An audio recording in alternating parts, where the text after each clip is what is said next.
Bismillahirrahmanirrahim. Assalamualaikum warahmatullahi wabarakatuh.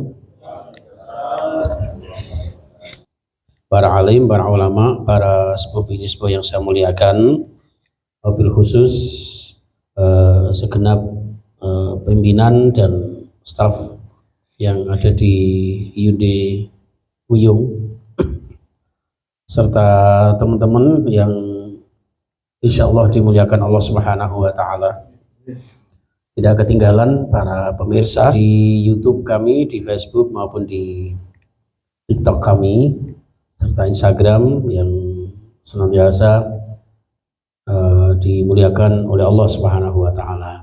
Teman-teman di Hyundai Wiyung yang saya hormati rahimakumullah, kali ini setelah kemarin kita membahas tentang suratul Fatihah yang detail panjang lebar, sekarang kita akan membahas tentang tafsir surah Ad-Duha. Ini sekedar review kembali untuk hafalan kita tentang surah Ad-Duha. Tidak ada salahnya kita baca bersama-sama, kantor ini dapat barokahnya surah Ad-Duha, karena Ad-Duha itu waktu yang sangat mustajabah, waktu untuk kaya raya bagi kita, agar senantiasa oleh Allah Subhanahu wa Ta'ala, khususnya Hyundai Wiyung ini diberkahi Allah ya, semakin jaya, semakin barokah ya, baik barokah antum semua maupun barokah bagi pemiliknya. Hadirin yang dimuliakan Allah, monggo bersama-sama kita awali dengan bacaan Ummul Quran suratul Fatihah, kabul hajat kita, hajat dunia akhirat kita. Al-Fatihah. A'udzu billahi minasyaitonir rajim. Bismillahirrahmanirrahim. Alhamdulillahi rabbil alamin, arrahmanir rahim, maliki yaumiddin, iyyaka na'budu wa iyyaka nasta'in, siratal ladzina an'amta 'alaihim ghairil maghdubi 'alaihim waladdallin, amin. Bismillahirrahmanirrahim. Wadduha wal laili idza saja, ma wadda'aka rabbuka wa ma qala, walal akhiratu khairun laka minal ula, walasawfa yu'tika rabbuka fatarda, alam yajidka yatima fa'awa, wa wajadaka dhallan fahada, wa wajadaka 'ailan fa'aghna, fa'ammal yatima fala taqhar, وأما السائل فلا تنهر وأما بنعمة ربك فحدث صدق الله العظيم. Atanun, barakallah, Allahumma arhamna bil Quran.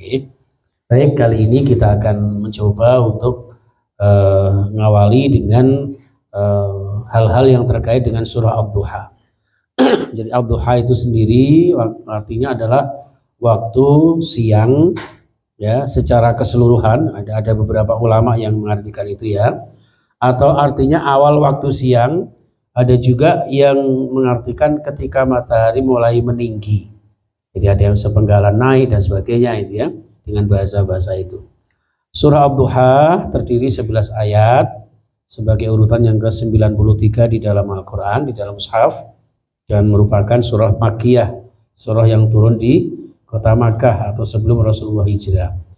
Surah ini jamaah sekalian adalah surah yang sangat penting, karena dengan terinspirasi surah Ad-Duha ini mudah-mudahan kita membiasakan diri untuk sholat duha ya.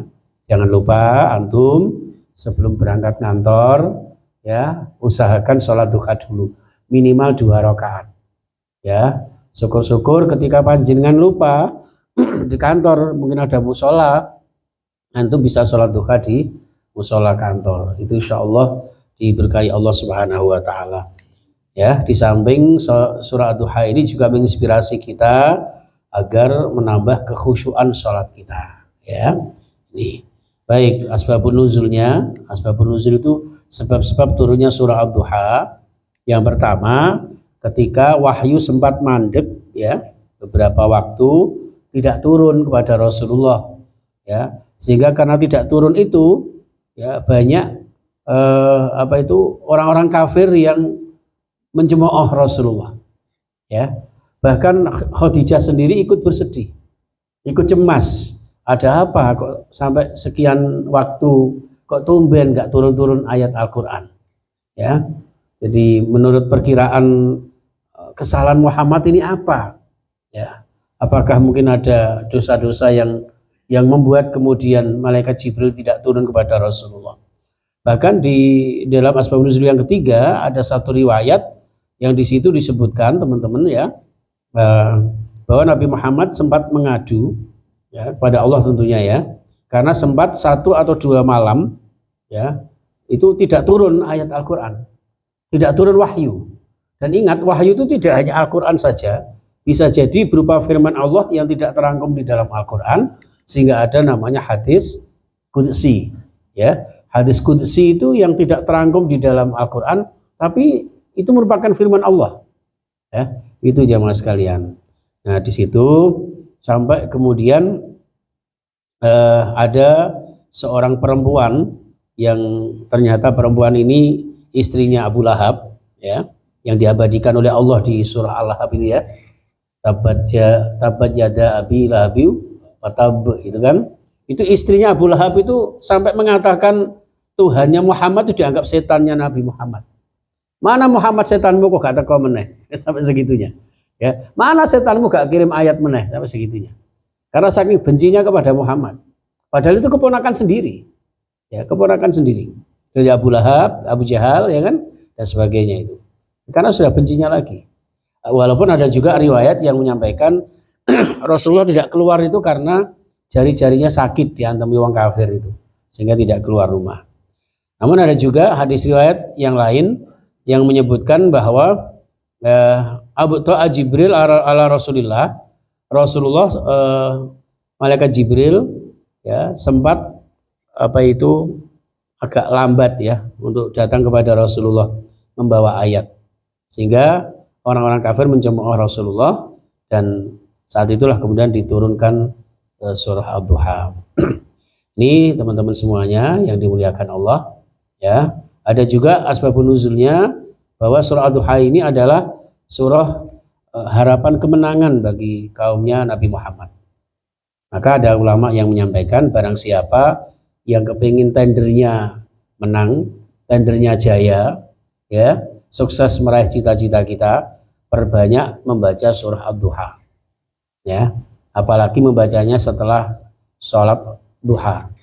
Jadi setelah sholat duha saya dapat ijazah itu, satu baca surah Ad-Duha, lalu Alam Nasrah. Kalau Alam Nasrah itu malah justru bukan hanya habis duha saja, termasuk habis sholat wajib ya. Habis sholat wajib antum baca minimal 1 kali Alam Nasrah. Apa ya Mas ya, Alam Nasrah ya? Oke, Alam Nasrah, Alam Nasrah, Alam Nasrah.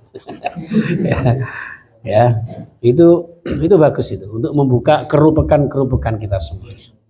Ya, itu teman-teman semuanya yang dimuliakan Allah Subhanahu wa taala, sehingga dengan duha yang kita lakukan ya, terinspirasi dari surah Ad-Duha ini ya, insya Allah Allah memberikan kecukupan rizki. Kata kiai saya itu surah pesugihan. Jadi antum kalau ingin sugih gak usah moro Gunung Kawi ya, laksanakan duha setiap hari ya, malamnya tahajud untuk hajat-hajat kita secara umum, lalu kita gedor langit lagi paginya sebelum berangkat, ya Allah saya mau menjemput rezeki panjenengan ya, sholat duha. Masnya tahu nggak cara sholat duha? Tahu ya? Harus bisa, aku keliru sholat jenazah. ya. Nah kalau malamnya tahajud, kemudian antum punya pilihan ya, ini ada 2 cewek ini antara Sinta dan Santi, bingung milihnya. Ya apa-apa, istikharah ya Mas ya, yang belakang itu istikharah mana yang cocok. ya itu jadi luar biasa itu. Cari baik gak bahaya dah. ya, ini teman-teman yang dimuliakan Allah. Jadi dari sinilah kita terinspirasi dari surah Ad-Duha itu sendiri. Nah, teman-teman yang dimuliakan Allah, kita lanjutkan ke inti daripada tafsir surah Ad-Duha. Bismillahirrahmanirrahim. Langsung saja dari ayat 1 sampai 3. Ya, a'udzubillahi minasyaitonirrajim. Wadduha wal laili idza saja ma wadda'aka rabbuka wa ma qala. Ya. Artinya di samping ini ya, jadi demi waktu. Wah, ini waunya wau qasam. Qasam itu untuk bersumpah. Jadi Allah bersumpah demi waktu matahari sepenggalan naik. Matahari agak meninggi, sudah kelihatan pancaran hangat-hangatnya. Ya, itu ad-duha. Di situ Allah juga bersumpah wal laili, demi waktu malam. Ya, apabila telah sunyi, idza saja, saking heningnya malam. Ya, seperti itu. Wal laili idza saja, demi waktu malam yang telah sunyi. Ya, wa ma wadda'aka rabbuka wa ma qala, Allah tidak meninggalkanmu. Jadi kalau ada beberapa waktu yang Allah tidak turunkan ayat, bukan berarti Allah tidak respect kepada Muhammad. Hanya memang qadarullah, Allah belum menghendaki untuk menurunkan ayat. Ini juga menggambarkan kepada kita, teman-teman, ya. Loh, jangankan kita, Nabi Muhammad aja loh kan sempat ada perasaan baper ya. Itu kan baper itu. Ya Allah kok gak turunkan ayat. Nah bisa jadi antar teman juga begitu. Ya, Pak Bagus kok gak nyoba aku, masuk purek rek, dasar gitu. Jadi husnudzon saja. Oh mungkin Pak Bagus lagi sakit gigi misalnya. Ya, makanya jangan mendahulukan suudzon. Kata para ulama, sebelum kita satu kali suudzon sama teman kita, harus didahului 70 kali husnudzon. Bayangkan. Ya, 70 kali husnudzon baru boleh suudzon. Maka termasuk hal ini, maka di sini wahada qasamun minhu bidduha wa ma ja'ala fihi minadh-dhiya wal laili idza saja ay sakana fa adlama, ya dan sebagainya. Itu Arabnya. Jadi dari tafsir aslinya. Jadi inilah sumpahnya Allah Subhanahu wa taala dengan waktu duha. Artinya dari sekian malam yang hening itu Allah kemudian memancarkan sinarnya. Ini juga menggambarkan bahwa namanya manusia banyak problematika, banyak masalahnya, ya kan? Tapi jangan putus asa dengan masalah itu, melainkan cari solusinya. Pasti ada sinar terang yang akan menghampiri kita. Jadi ayat demi ayat itu mengandung makna secara filosofis, teman-teman. Ya, itulah makanya di dalam menjelaskan Al-Quran disebut tafsir, bukan takwil. Tafsir itu apa? Di samping menjelaskan apa yang menjadi makna lafziyah ayat tersebut, juga ada makna filosofis hakikat yang terkandung di dalam ayat itu. Dan ya, ini maka dari ayat 1 sampai 3 ini menggambarkan betapa malam yang sudah sunyi, sepi, hening, di saat kula jenengan bercengkrama dengan Allah Subhanahu wa taala, Allah pancarkan ad-duha. Ya, dengan sinar cerahnya petunjuk Allah Subhanahu wa taala. Seperti itu, ya. Nah, kemudian ayat 4 dan 5 kita agak percepat aja ya. Insyaallah wal akhiratu khairul laka minal ula. Akhirat itu jauh lebih hebat daripada di dunia yang permulaan ini. Ya, wala saufa yu'tika rabbuka fatardha. Ini harapan atau motivasinya Allah. Kalau toh sekarang masih dalam kondisi rupek, sumpek, ambekan sesek, ya, ambekannya ambek gitu kan. Itu saat ini, tapi tidak selamanya. Wala saufa yu'tika rabbuka fatardha. Suatu saat Allah akan memberikan rahmatnya kepadamu dan Allah pun akan ridho. Artinya pemberian Allah yang didasari dengan ridhonya, bukan dilulu. Jadi nikmat Allah itu ada nikmat yang berdasarkan rahman rahimnya Allah, ada juga nikmat yang berupa istidraj. Ya, ayo iku nyatane gak sholat, gak ibadah, nyatane kaya raya, ya, cowok yang ganteng, wah luar biasa, koyo artis Jakarta, sayangi gak punya kuota, dihubungi mesti gak bisa. Ya, itu loh, ngapunten, dalam hal ini ya, dalam hal ini kita diberikan ujian sama Allah. Wala saufa, kalimatnya wala saufa. Saufa itu akan, tapi bisa jadi agak jauh. Sesuai dengan proses yang ditakdirkan Allah berdasarkan ikhtiar kita. Disitulah, loh, Nabi Muhammad itu loh ya, orang yang masya Allah cobaannya luar biasa, berjuang mati-matian seperti itu. Tapi dengan janjinya Allah wala saufa yu'tika, nanti akan diberikan rahmat Allah dengan ridhonya. Nah, ketika Allah menguji kita, Allah memberikan pembelajaran kepada kita dalam segala aspek kehidupan kita, yakin suatu saat Allah akan berikan yang terbaik kepada kita. Amin Allahumma amin. Yang kita takutkan, kita bahagia secara duniawi, banyak harta benda kaya raya, tapi jangan-jangan itu dilulu sama Allah. Kan lebih baik seadanya, secukupnya, ya kan? Tapi dengan ridhonya. Inilah maka ada sebuah proses yang di sini kalau jenengan harus kemudian berusaha secara baik dengan niat yang baik menuju ending dan output yang baik. Sampai ayat 6 dan 8. Alam yajidka yatiman fa'awa wa wajadaka dhallan fahada wa wajadaka ailan fa'aghna. Muhammad, percayalah, kamu pasti akan diberi yang terbaik dengan ridhonya. Bukankah kamu tahu ketika waktu yatim, ya kan? Bagaimana enggak yatim? Wa dzalika an abahu tuwfiya wa huwa humila fi batni ummihi summa tuwfiyat ummu Aminata binti Wahbin walahu minnal umri siti sinina. Jadi ketika itu dalam kandungan ayahnya sudah meninggal, bagaimana enggak yatim? Begitu lahir umur 6 tahun ibunya meninggal juga. Yatim piatu, sama kayak saya yatim piatu. Bapakku wis mati, ibuku wis mati, bojoku pisan mati. Jadi yatim piatu plus ini. Allahumma shalli ala Muhammad. Jadi gitu. Summaka nafi kafalati jaddihi Abdul Muthalib. Lalu di bawah momongan kakeknya bernama Abdul Muthalib. Setelah 2 tahun di Mong Abdul Muthalib, umur 8 tahun, kakeknya meninggal, akhirnya dirawat Abu Thalib, Abu Gosong, sopo.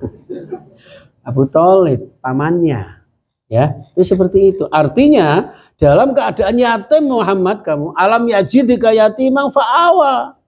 Ya, dalam keadaan yatim pun aku melindungimu loh wahai Nabi Muhammad. Tidak usah khawatir.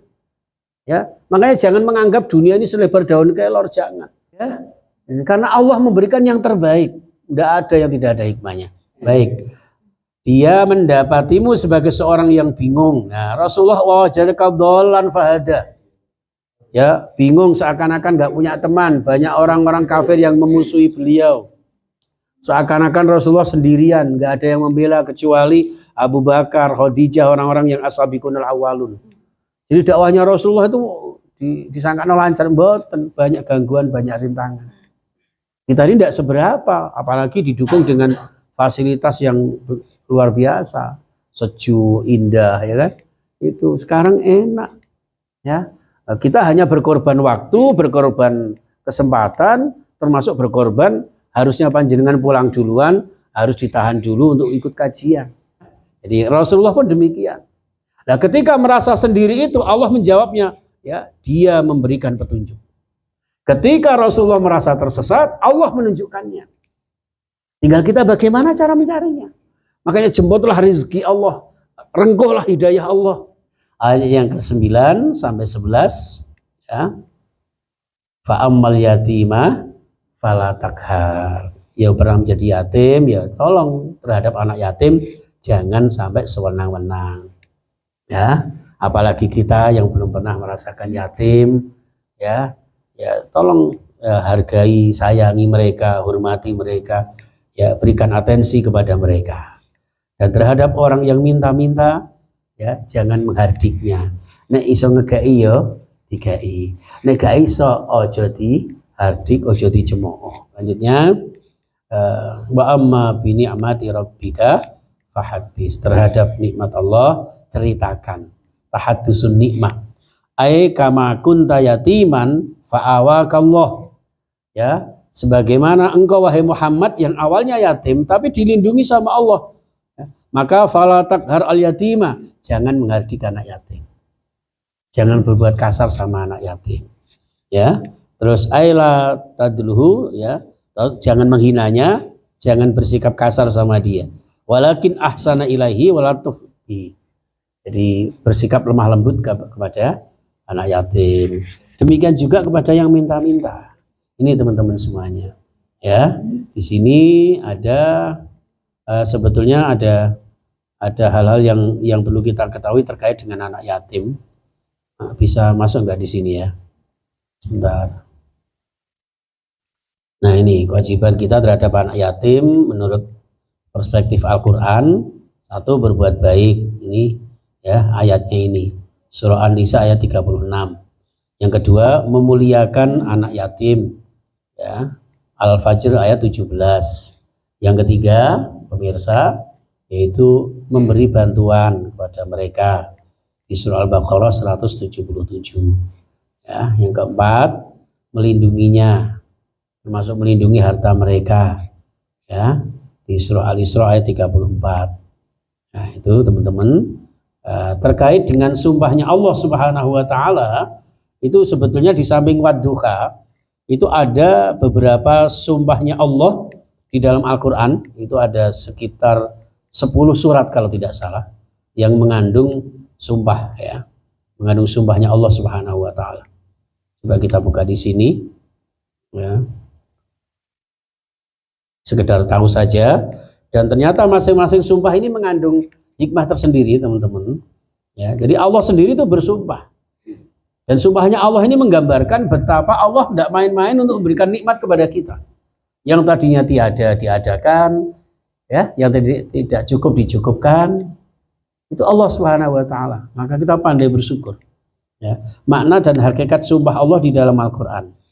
Ya, setidak-tidaknya, ya, di dalam Al-Qur'an itu disebut Al-Qasam, ya, merupakan kebiasaan orang Arab untuk meyakinkan lawan bicaranya. Ya. Jadi bahkan sejak sebelum Islam datang itu orang Arab sudah sering-sering bersumpah wallahi sampai sekarang. Bahkan orang kafir pun awalnya pada awal-awal itu, ya, padahal mereka musyrik, terlontar dengan refleks itu mesti wallahi.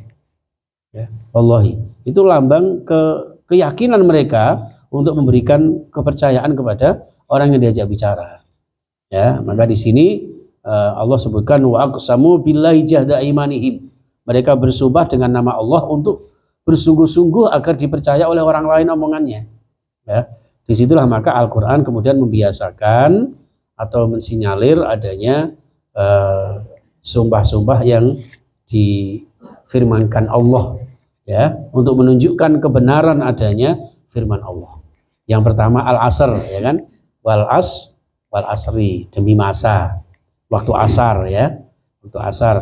Yang kedua al-adiyat wal adiyati dhabha, demi kuda yang berlari kencang, yang terengah-engah sampai mengeluarkan percikan sinar dari teracaknya ketika berbenturan dengan batu-batu atau kerikil-kerikil yang dilewatinya, saking kencangnya. Itu menggambarkan betapa kuda saja ketika dipacu tuannya supaya memenuhi keinginan tuannya, begitu gigihnya kuda itu berjuang. Nah, kita sebagai hamba Allah harusnya dipecuti sama Allah, ayo beribadah. Itu pun sesuai dengan kemampuan kita. La yukallifullahu nafsan illa wus'aha. Sudah disesuaikan dengan kemampuan kita. Sholat sehari semalam 5 kali misalnya, ya kan? Itu sudah sesuai dengan kemampuan kita. Sakwiritannya katakanlah 10 menit, ya. Kali 5 berapa itu? Hanya 50 menit. Lama mana dengan kita buka WhatsApp? Lama mana dengan kita melihat bolak-balik statusnya cowok itu loh, delok bolak-balik. Apa lagi sono foto nih yang gak berubah-berubah. Ya, itu mbaknya tuh loh, lihat ngocah-ngocok gitu. Saya tahu itu. Nah, yang aku di sini yang pasang status. Sore ini kajian sayang. Enggak apa-apa bagus. Ya itu. Ya, nih al-adiyat atin watini wazaitun, demi buah tin, ad-duha, ya kan, wal laili wasyamsi. Yang ketujuh al-balad, ya kan, itu. Kemudian wal fajri, ya, at-tariq, ya, al-buruj, ada 8, ada 10 ini. Ketika sudah kemudian disimbolkan, ternyata dari 10 surat tersebut dikelompokkan menjadi 5. Ada yang sumpah terkait dengan waktu, ya, seperti al-asri, ad-duha, al-lail, an-nahar, al-fajr, al-yaum, dan sebagainya. Itu sumpah Allah dengan waktu. Allah juga bersumpah dengan tata surya. Asyams, demi matahari, al-qamar, demi rembulan, ya. Terus apa itu? As-sama, al-ard, demi langit, demi bumi. Ya, yang ketiga bersumpah dengan tempat tertentu, tempat atin, az-zaitun, Tursinai, ya, al-balad, sebuah negeri perkampungan, seperti itu. Yang keempat bersumpah demi hal-hal yang terkait dengan manusia, wan nafsi idza hawa, ya kan, dan sebagainya. wa walidi wa mawalat dan sebagainya itu. Yang kelima bahkan dengan binatang, yaitu al-adiyat, ya. Itu menggambarkan betapa kesungguhan Allah di dalam firman-Nya. Oke, teman-teman semuanya, di akhir tafsir Ad-Duha tidak ada salahnya saya sampaikan kesimpulan dari surah Ad-Duha. Oke, bentar. Mana tadi ya? Nah, ini kesimpulannya. Matenun. Kesimpulan atau isi kandungan dari surah Ad-Duha. Yang pertama, bahwa Allah tidak akan pernah meninggalkan Nabi Muhammad. Ya, berasal dari keadaan yatim dan tidak memiliki perlindungan serta peningkatan.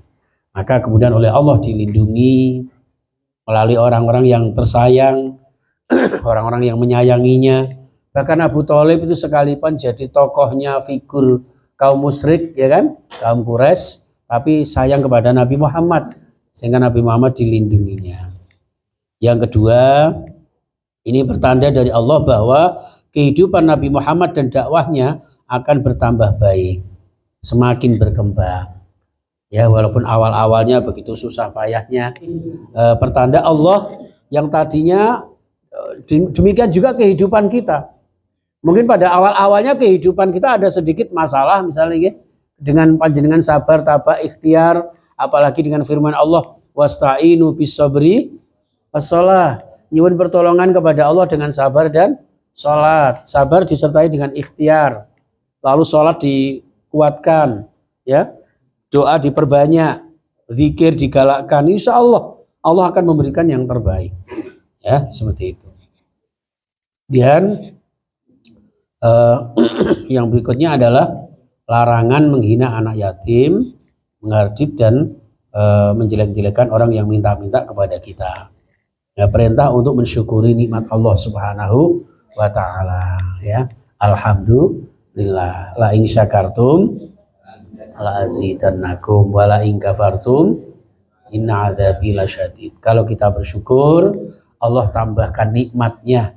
Tapi kalau kita kufur, diganti dengan azabnya. Auzubillah, ya. Oke, itulah hakikat bersyukur kepada Allah, sehingga dengan bersyukur itu membuat Allah semakin senang kepada kita, ya. Dengan senangnya Allah kepada kita, Allah tambahkan nikmatnya berupa keberkahan, ya, kebahagiaan, itu seperti itu. Oke. Burung Irian, burung cendrawasih, cukup sekian. Terima kasih. Oke. Subhanakallahumma bihamdika asyhadu an la ilaha illa anta astaghfiruka wa atubu ilaik. Assalamualaikum warahmatullahi wabarakatuh.